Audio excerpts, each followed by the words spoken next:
it's all bull. I mean, let's just be honest. You won't believe what she's about now. When you're Jemele Hill, you gotta lay in the woods. You gotta be sneaky.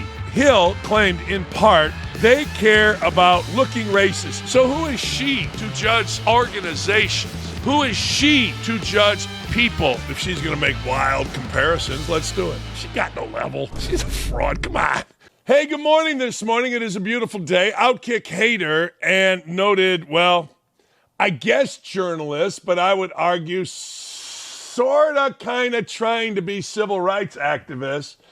Jemele Hill is at it again. Much ado about nothing. Man, I don't know what you do. See, on our show, you know, Aaron and Gary and Davey and Nick and Dylan and all of us, you know, we got stuff to talk about because there's a lot of stuff to talk about. But when you're Jemele Hill, you got to lay in the woods. You got to be sneaky. And you got to hope that somebody somewhere, somehow, does something that you can twist into some insignificant race argument, some social justice warrior argument. And it's all I mean, let's just be honest before we start this latest rant. And no, I'm not angry. I say all this with a smile on my face. Too many of you are, well, you're mistaking my bemusement for anger. Yeah, that's right. It's bemusement by how dumb people can be, by how woke people can be, by how lacking of common sense people can be. And here on OutKick and on Don't At Me in particular, we ain't having it, damn it. That's right. So now, Jemele Hill, you got to listen to this one. She has launched a full-on tirade. She's sniffing around. She's bobbing. She's weaving. She's looking. She's in the weeds. She pops up. She goes down. She's in the pool. She pops up, looks around, goes down. Oh, found one. You won't believe what she's about now. She's about FIFA. And FIFA's president, Gianni Infantino. What a great Italian name. Hey, Gianni Infantino, bring over the wine. We have the wine. Is that racist to do an Italian accent? If it is, I got two words for you. All right, here we go. And, of course, she has to be pissed at the Trump administration because, well, again, laying in the woods, popping up. Ooh, Trump. Put Trump in there. He's trending on Twitter. Hashtag Trump.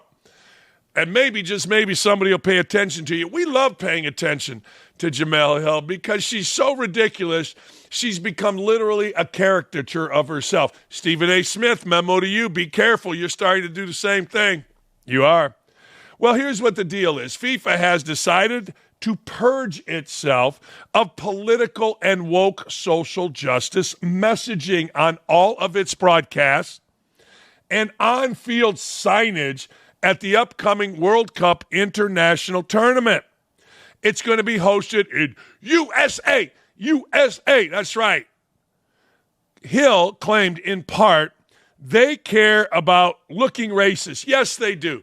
They wake up in the morning, guy's taking a piss at the FIFA World Headquarters, and he's like, you know what? I care about looking racist. I think we should look racist today. They don't care about being racist. Oh, okay, we're not racist. I want you to think about that sentence just for a second. I know it's deep. I know Jemele popped her head up, looked around, and made this deep. And, you know, we're supposed to snap our fingers at a coffee house in Seattle about how deep this is. No. They care about looking racist. They don't care about being racist. Oh, baby. They care about performance and optics. Huh?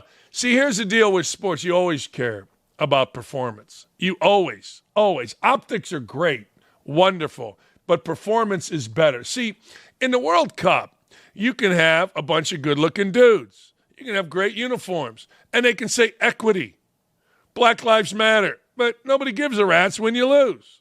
No, winning is all that matters. I know I'm convoluting both into one big sandwich, but it needs to be. Because this is so stupid. Again, see this face? See this face? This face is not anger. You guys are missing the point. It's bemusement. And there's a big difference. I've long let go of any hope that leagues, teams, and other sports organizations actually care about making any real impact when it comes to social justice. See, this is where she's smart. She obviously took a debate class because what she's saying is she's putting herself on the right side and acting as if these leagues haven't bent over backwards to this dipshit of a woman. They're acting like these leagues didn't sell their soul to social justice messaging. They're acting like these leagues didn't put it on the court and on the field. But what are they supposed to do, leave it there forever? Oh, hell no. Look, lady, you and others, particularly the Black Lives Matter organization, made a bunch of money off of riots, off the Summer of Love. But you can't go on forever. Nothing does. See, she puts herself, it's a smart debate tactic. It's like Jay Billis. I love Jay Billis, but if you say the wrong word in debating Jay Billis, it doesn't matter what the sentence was. He picks that word. It's a debate tactic. I took a debate class. I understand it. I've long let go of any hope that leagues, teams, and other organizations actually care about making any real difference. Because, of course, I'm here. I'm the judge. That's what she's doing. I'm the judge. Doesn't matter at all that the NBA and every organization completely sold its soul. Doesn't matter that the Mets put some twerking gay dude in cutoff shorts humping something and put the pride flag up when the national anthem was sung. That all doesn't matter. None of that bullshit matters because she's above it and they're not doing enough. But let's think about this.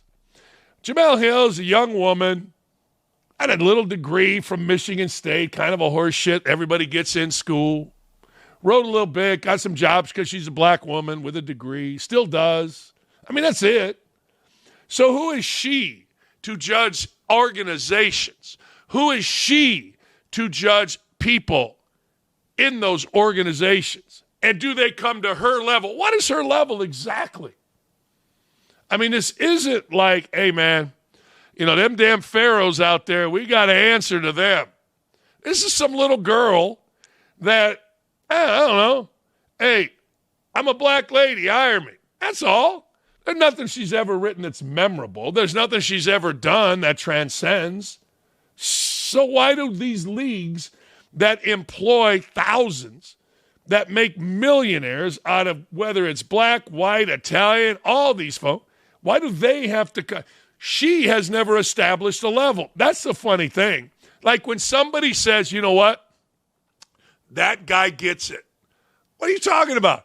That means the person saying that guy gets it has an understanding at a level that none of us can achieve and we hope to achieve. That's what she's doing here, and it's all bullshit. It's funny. It's clever. They care about looking racist. Yes, they do. That's what every dude does. They don't care about being racist. They care about performance and optics. Oh, yo, you better throw Trump in here.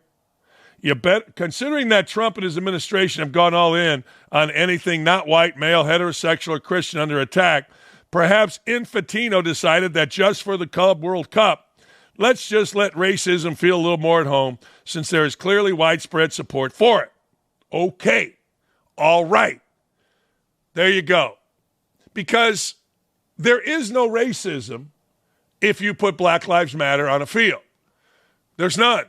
There is no racism in Citi Field in New York because they put an LGBT flag up there. No, there's none. It's cured. It's absolutely cured. Of course it's cured. Here's Hill upset with FIFA and Trump. She might have says that ICE is modern-day slave catchers. They try so hard, this little girl. It's really amusement. She's so funny. Let's hear from her. Now, surely Infantino isn't oblivious to the fact that the Club World Cup is happening just as ICE is cosplaying as modern-day slave catchers across this country. In fact, ICE is showing up at these Club World Cup matches hoping to nab undocumented soccer fans. And they've even told people they should carry their immigration papers with them if they plan on attending the matches. Freedom papers coming back like Jordan wearing the 4-5. Now, some have suggested that FIFA should withdraw next year's World Cup from the United States. But considering the World Cup has been in Qatar and Russia, I'm going to go out on a limb and say moral compass of a country isn't a high priority for them. Neither is moral compass of a young woman from Michigan State. Yeah, hey, look, you're in a country illegally. What can we tell you? Cops have done this before. You know, and I don't know if this is comparable, but if she's going to make wild comparisons, let's do it. Cops will put out in different places, hey, you've been selected to get such and such. You got to show up at this place. And then they send it to all kind of people with warrants out. Then they nab a bunch of dudes with warrants. Here's a simple thing. Let me back up. I would have respect for Hill and others. I would. If she had the same criticism of the immigration policies of Barack Obama, the golden goose, the Gaza of the world, according to African Americans. Like, he deported millions. He didn't mess around. He dropped bombs constantly. But you can't. Yeah, of course you can't. And you can make up all the stuff you want about how Trump is after black, brown, blah, blah, blah, blah, blah, blah, blah, blah, blah, because he got rid of DEI. Well, maybe he just made the world fair. Maybe the world shifted to a point where now, because of all the work done with DEI, because of all the work done with people prior, now our country is on level footing. And if you work hard and you show up and you have the right credentials, you can get a job whatever you are, white, black, green, or purple. I don't know. That's just a thought. But that would put her out of business, something like that. Yeah, I don't think taking Aunt Jemima off of a syrup bottle really solved racism. I don't. Maybe I'm wrong. I don't know. Maybe it did. I mean, hell, Kentucky Fried Chicken, they don't show the Colonel a whole lot, and they don't even call it Kentucky Fried Chicken anymore. They call it KFC. So maybe, just maybe, it's a marketing ploy with syrup. I don't know. But I know this. Racism didn't get ended when some NBA player put on his back equity or equal money or whatever the hell it is. I don't think so. It's a little deeper than that. Now, sports fans want to go watch the World Cup across the globe, to watch the World Cup, not to see, Jemele Hill get satisfied as she sits on her throne looking down upon all of us peasants and hoping and judging. You're not at my level. She got no level. She's a fraud. Come on. She got no level. What level she got? Hey, just wanted to say thank you all, and we appreciate you guys coming to the OutKick channel. The channel continues to grow. We're getting close to 2 million over there on YouTube. I know you love the content, and I don't blame you. Make sure you head over to OutKick.com/@OutKick/videos to like, comment, and subscribe. That way, you will never miss any of this beautiful Adam Silver-looking face. All right, this story may just be vital and a prime example why we must keep men out of women's sports. They say there's no evidence. Let me give you some. They say, well, there's no biology, there's no factual data that suggests men are physically bigger, stronger, and better as they get older than women. Well, of course there is. But there's also on the field, the pitch, the court data. Let me give you something. Switzerland's women's national soccer team got obliterated 7-1. All right. Obliterated is a hell of a word. Yeah. The Iranian nuclear facilities were obliterated. The Switzerland's women's national team was obliterated. Dakich, you're comparing nuclear facilities being blown up to Switzerland's women's team? No, I'm not. But hey, go ahead if you'd like. No, they both got obliterated. Different ways, of course. Listen to this. The score was 7-1. Now, you ask, why are you talking about this, Dakich? Why are you saying these things, Dakich? Well, because the team that beat the top 25 in the world, Swiss women's national team, were boys. A boys team, under 15 boys team. What's that? Freshmen in high school? I've told you this before. The women of the WNBA couldn't, including Caitlin Clark, couldn't start on my 8th grade team. Maybe she could because she could shoot it. We didn't have the 3-point line then. But honest to God, as part of their preparation for Euros 2025 tournament, the Swiss Miss, see what I did there? They face Luzern under 15 boys team in a friendly. Yes, under 15. Did I say it right? Under 15. The boys comprise of the ages, not 15, we said under 14 and younger. One might think that adult females, especially the best of the best in a particular country, even though it is Switzerland, it's still a country. What? They're a little neutral, but still the chicks play and the boys play soccer and the 14-year-olds whip the national team. Now, I blame the coach. I blame the federation. You can't play the 15 and under, the under 15 national team if you're the women, because you're going to get your ass beat. And even if somehow, some way you win, people are like, "How to beat a bunch of kids? What are you doing?" One might think that the adult females, well, especially the best of the bunch in an entire country, might have a chance against teenagers. Not even the older teenagers. The this side of 15 teenagers, not able to drive a car teenagers. Maybe don't even have a pimple on their ass teenagers. It's crazy. I don't even know. I can't remember. When's puberty hit? I don't know. Can't remember. This isn't the first time, by the way, that we've seen a professional women's soccer team lose to boys. Of course, the women's U.S. soccer team, which was the best women's soccer team in the world at the time, lost to an under-15 boys team in Dallas back in 2015. Carly Lloyd, a player on that team, and a nice lady too, admitted that the prepubescent teenage boys were bigger, stronger, and faster. Don't tell your liberal friends this. Don't tell them that. Said they were bigger, stronger, faster than the adult professional soccer playing women. Danny Z has a great article about this. There's no evidence. Really? There's your evidence.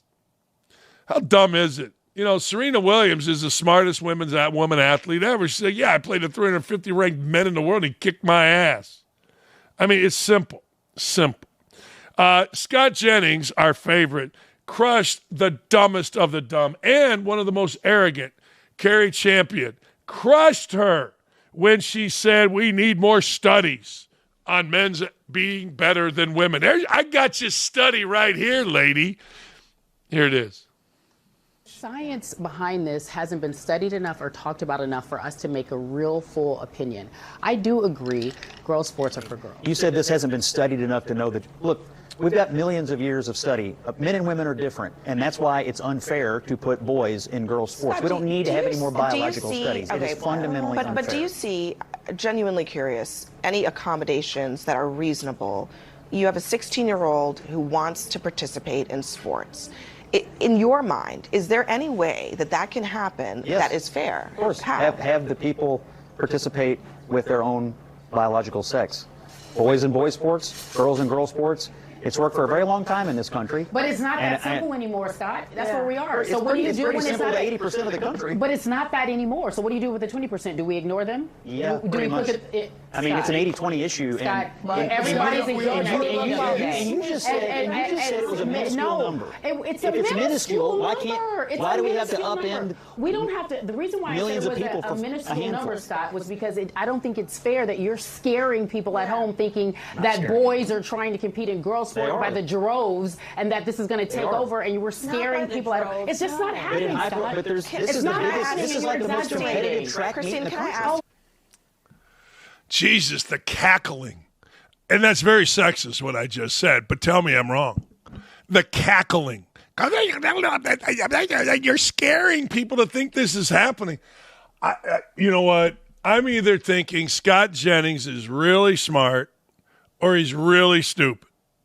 Like if you had to wake up every morning and go sit with that group of dumbasses, and then prior to the show, you got to sit with that group of dumbasses.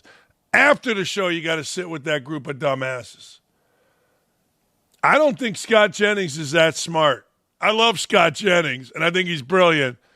But I'm starting to go the other way. Not what he says. What he says is 1,000% brilliant and right. Hey, Davey, is Scott Jennings a dumbass for sitting there every day and he just seems smart because everyone around him is really stupid? Or is Scott Jennings just really, really smart? I love listening to Scott Jennings, Dan. I think he's smart in the aspect of he understands he can get under these people's skin and he enjoys it. Like, I mean, being able to troll people like he does, and listen, like, he's right, but he knows the group he's going up against. And so the fact he's able to get under their skin like he does, I think he takes enjoyment from that. And I know a lot of the viewers do as well, for what little viewers CNN has. Yeah, I get it. I don't think he's trolling. I think he's simply saying, like, what crazy people don't say. And these people are saying what crazy people say. I mean, Scott Jennings, I'm with you on it. I am. I'm with you. I think he's brilliant. I think he's an evil genius. I do. I think he's like some kind of evil genius where he knows his audience. He does what you just said. He loves but it's all facts. He's an evil genius. I think he is. I think he is just brilliant. It looks like he's having fun when he's up there. Yeah, and then he says what he says, and then he just lets them all cackle. Like, they're just all cackling. That's all it is. One idiot trying to talk over another idiot. And he just kind of acts like he gives a shit about what the idiots say, but he doesn't. He knows. Of course he knows. I couldn't do it. I honestly couldn't do it, though. I couldn't. I would snap and start MFing and go, you so stupid. Like, how do you tie your shoes in the morning, Kerry Champion? How do you wake up and walk around? I don't know. But I'm with you. You're right. I know you're right. Of course you're right. He's an evil genius, though. I think he is. He's an evil genius. Fernando Tattis Jr. is a Major League Baseball sensation. We're going to talk about this coming up with Buck Showalter. He is going to sue Big League Advance, a company he signed a future earnings contract with as a 17-year-old. This could result in Tattis being forced to pay the company $34 million. Now, this is apparently common among kids coming from other countries, like Dominican Republic, for example. They sign with these companies. These companies front them a boatload of cash, generational money, and then you got to pay them back off of your career earnings. And in Tattis Jr.'s case, it'd be about $34 million. The lawsuit filed in San Diego Superior Court accuses BLA, that's not BLM, that's BLA, Big League Advance, of using predatory tactics to lure him into an investment deal that was actually an illegal loan. BLA misrepresented itself to Tattis. This is kind of interesting, hiding its unlicensed status and pushing him into loan terms banned by California's consumer protection laws, the suit alleges. Hertzberg stated that Tattis received $2 million up front in exchange for 10% of future earnings. That was back February of 21. Tattis signed, listen to this, a $340 million 14-year contract. In addition to that, Hertzberg said that unless the deal is voided, Tattis would be on the hook for future earnings from any subsequent contract he potentially might sign. I'm fighting this battle not just for myself, but for everyone still chasing their dream and hoping to provide a better life for their family. I want to help protect those young players who don't know yet how to protect themselves from these predatory lenders and illegal financial schemes. Kids' focus should be on their passion for baseball, not dodging shady business deals. I do get that. Now, I ask this. Okay, Tattis made it, has to pay 10% according to his deal. What happens to those that don't make it, that they give money to, that look like, played like, acted like Tattis, but for one reason or the other didn't make it? It's an interesting deal, but they still got $2 million in their pocket. I don't know. I don't know. I don't know where I stand with this. I'm going to ask Buck Showalter about it, because apparently this is something done with a lot of young kids in Major League Baseball coming over. It's all good until you got to pay it back. I piss and moan every single month when I got to pay my agent fee, who I fired a couple years ago. pisses me off to this day. I'd pay it. It's automatic deduction. Doesn't hurt that bad. All right, Alex Rodriguez with thoughts. The phoniest man in the history of baseball made a bold statement about the late Pete Rose. A-Rod joined WFAN's Tiki Barger, Evan Roberts, where he talked about his own obstacles to one day be in Cooperstown. And in the process, he got involved with talking about Pete Rose. And he thinks Pete Rose would be alive if the Hall of Famer had never been banned.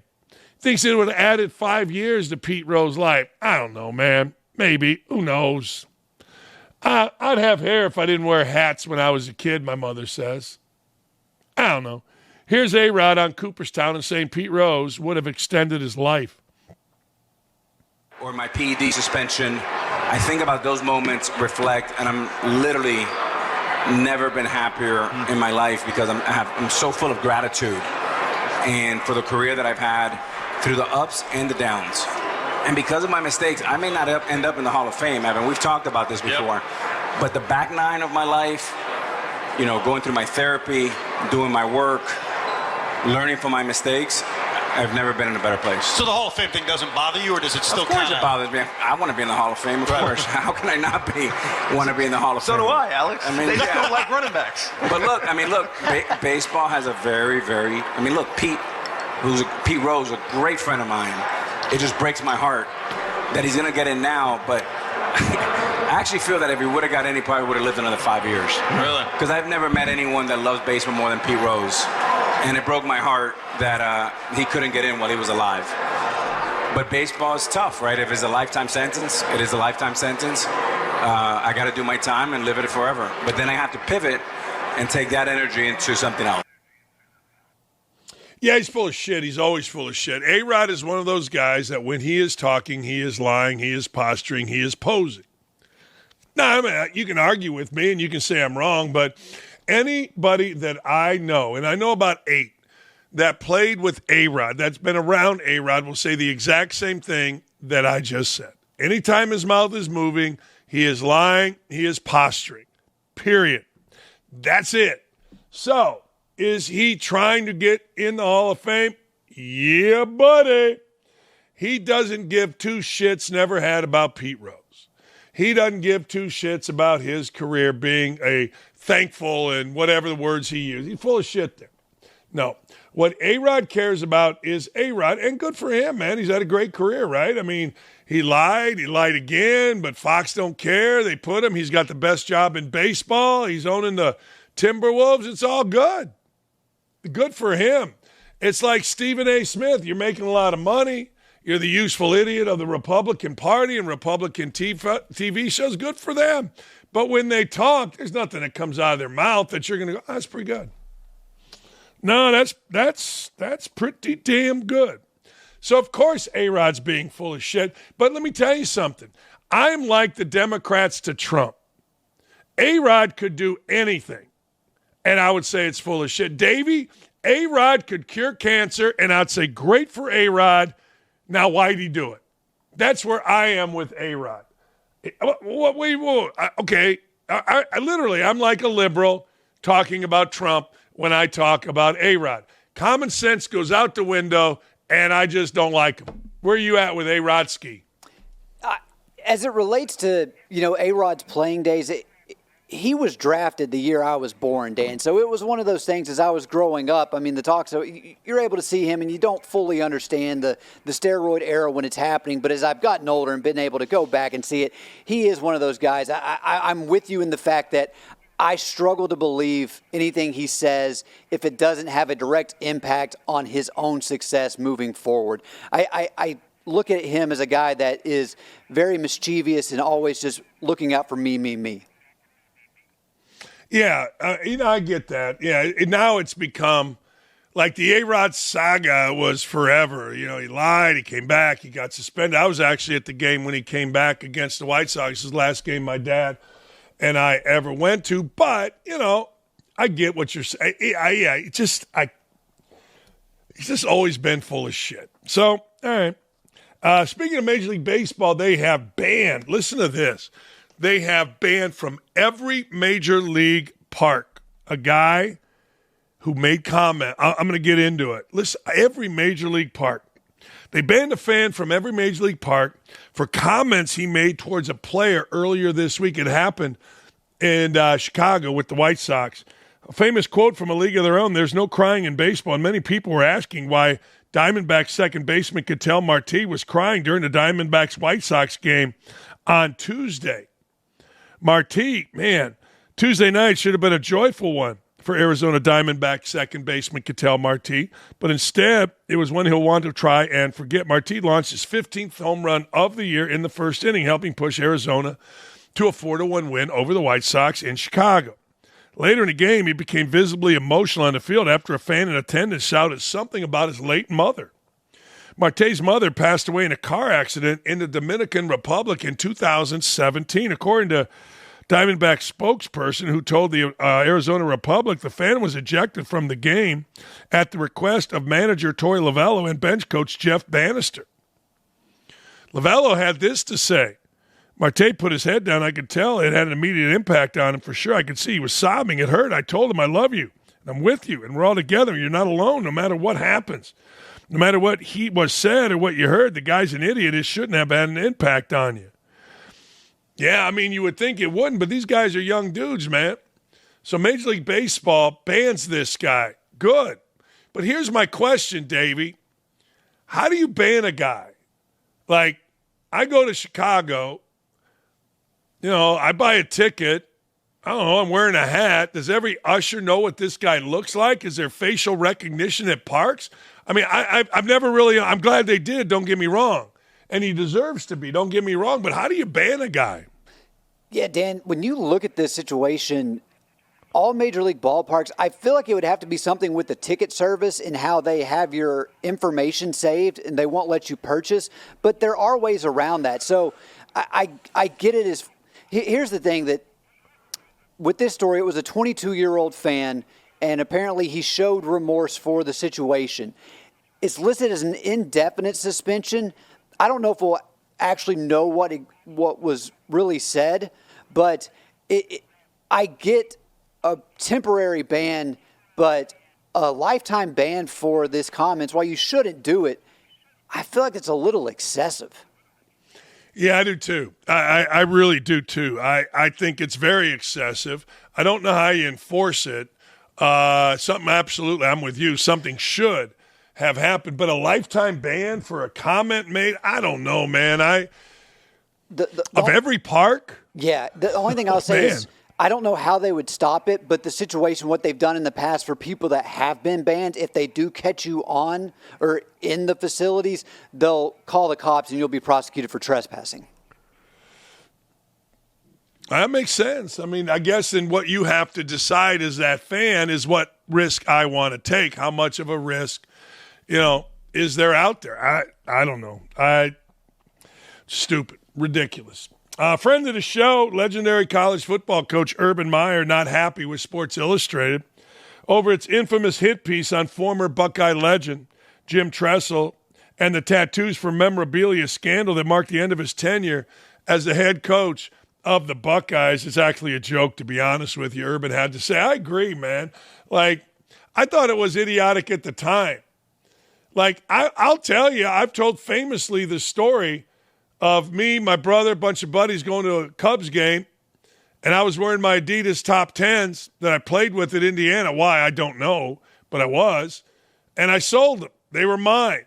The scandal was, like, you get these gold pants for beating Ohio State, beating Michigan. It's a like a trinket or whatever. Players sold them. Terrell Pryor sold his. Next thing you know, that got Jim Tressel fired. Here's Urban on it. Sports Illustrated would come out once a week, and you couldn't wait to get it in your mailbox and see who made the cover. Your thoughts when Jim Tressel made the cover of Sports Illustrated?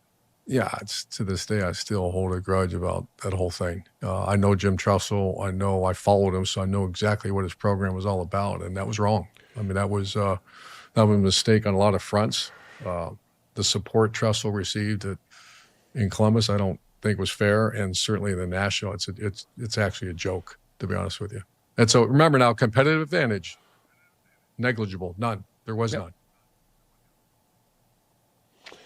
Yeah, not only the competitive advantage, but if you give me something and it is mine and I want to sell it, I don't give a damn what the NCAA rules are. Here's what he's talking about. This goes back to 2010. Several Ohio State players, including Terrell Pryor, the aforementioned, sold their personal memorabilia, rings, jerseys, etc., in exchange for discounted tattoos and cash from Edward Reif, a local tattoo parlor owner. Tressel denied knowledge of the exchanges when the memorabilia was discovered during a federal raid of the parlor as a result of an investigation into the owner's involvement in drug trafficking. This is how a lot of these scandals would be uncovered. There was another crime, in this case a drug trafficking operation at this parlor. They go in, they seize everything, they start digging through, what's this, what's that, where'd you get it from, whose is it? And next thing you know, they contact Ohio State and they say, here's your stuff, you deal with that. And that's exactly how it happened. So listen to this. Just because they sold their own stuff, had to vacate all 12 wins from the 2010 season, including 2011 Sugar Bowl victory, bowl game ban 2012, 2-year probation, reduction of 5 scholarships over 3 years, and Tressel got a 5-year show cause. That didn't stop cheating. You know what that did? That made those fat-ass guys in the SEC just start laughing. That's what it did. It made them just start laughing. Like, what? You do what now? For what? No, it was massive. It really was. It was absolutely massive. Hey, Bob Kraft in the news. Remember Bob Kraft? And no, not for a squeezer, not for firing somebody, but simply talking about the last 2 years have been the worst in his 31 years of ownership of the Buffalo Bills. Here's Bob Kraft. Please tell Patriot fans some of your expectations for your new head coach and the team he's assembling right now. Well, any Patriot fans that are out there, I can tell you I'm very excited about this upcoming season. The last 2 years were the worst years of my 31 years of ownership. We have to change that. We have a new coach in Mike Vrabel who is really connected with the players, who's doing great work. We have a young quarterback, a lot of great veterans, free agent veterans who came in, a great draft class. We're going to have fun this year, I promise. And you said it was the worst 2 years of your 31 years of ownership? 31 years of ownership. I'm very proud. We never won a playoff. There was only one home playoff game in 34 years. I sat in the stands 1978. Earl Campbell ran for over 100 yards, and we lost. One home playoff game. We've owned the team 31 years. We've had 27 home playoff games, and we're privileged to win 23. I want that record to keep going. There you go, man. Hey, can't wait to talk to Greg Anthony next.